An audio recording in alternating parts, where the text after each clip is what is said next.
রাহে নাজাত মাসলা মাসাইল মুফতি মুস্তাফা কামাল সাবস্ক্রাইব নাও। ভাই একটি চমৎকার প্রশ্ন করেছেন।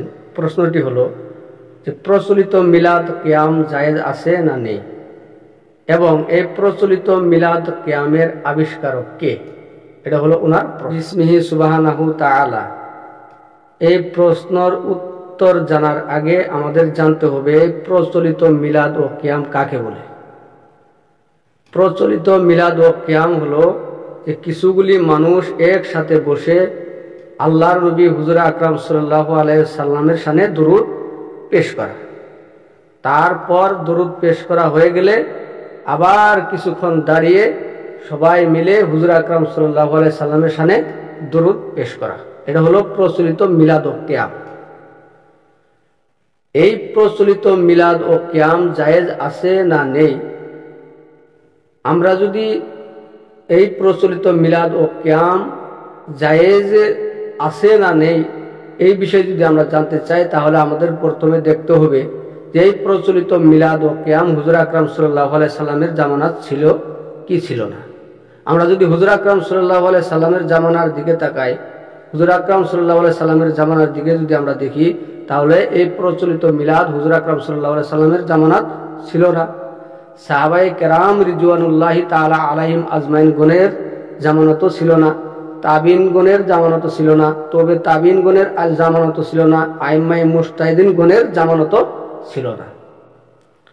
যে বস্তুরা হুজুর আকরাম সাল্লাল্লাহু আলাইহি সাল্লামের জামানাত ছিল না, যে বস্তুরা সাহাবায়ে কেরাম রিজওয়ানুল্লাহি তাআলা আলাইহিম আজমাইন গণের জামানতও ছিল না, যে বস্তুরা তাবিনের জামানাত ছিল না, তবে তাবিনের জামানাত ছিল না, আইম্মায়ে মুজতাহিদিনের জামানত ছিল না, সে বস্তুটা কিভাবে জায়েজ হতে পারে? এটা বিলকুল একটা নাজায়েজ আমল। এই আমল করা যাবে না, এই আমল করা বিলকুল বেদাত আমল।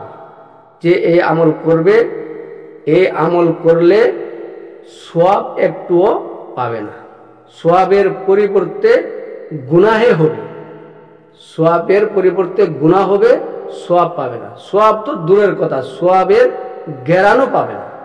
এই মিলাদ ও কিয়াম আবিষ্কার হয়েছে 600 হিজরির পর। আর যে ব্যক্তি এই মিলাদ ও কিয়াম, এই প্রচলিত মিলাদ ও কিয়াম আবিষ্কার করেছে, সে হলো একজন বাদশাহ। সে বাদশার নাম ছিল বাদশাহ আরবাল। এই বাদশাহ আরবাল, এই ভণ্ড, এই শয়তান, এই কুলাঙ্গার, এই ভণ্ড একটা আমল, বেদাত একটা আমল ইসলামের ভিতরে চালু করে দিয়েছে। আর সে এই জন্যে চালু করেছে যাতে মানুষ বিভ্রান্তির ভিতরে পড়ে, যাতে মানুষ জান্নাত থেকে জাহান্নামের দিকে যায়, যাতে মানুষের আকীদা কি হয়ে যায়, নষ্ট হয়ে যায়, যাতে মানুষ জান্নাতে যাইতে না পারে, যাতে মানুষ সঠিক ইবাদত বন্দেগী না করতে পারে। আল্লাহর নবী হুজুর আকরাম সাল্লাল্লাহু আলাইহি ওয়াসাল্লাম যাতে এই উম্মতদেরকে কি করে ঘৃণা করে, উম্মতদেরকে আল্লাহর নবী হুজুর আকরাম সাল্লাল্লাহু আলাইহি সাল্লামের সুপারিশ থেকে বঞ্চিত করার জন্যে, জাহান্নামের দিকে যাওয়ার জন্যে, ইসলামকে ধ্বংস করার জন্যে এই শয়তান, এই কুলাঙ্গার, এই বাদশাহ 600 হিজরির পর এই বেদাত একটা আমল, এই গুনার একটা আমল সে চালু করে দিয়ে গিয়েছে।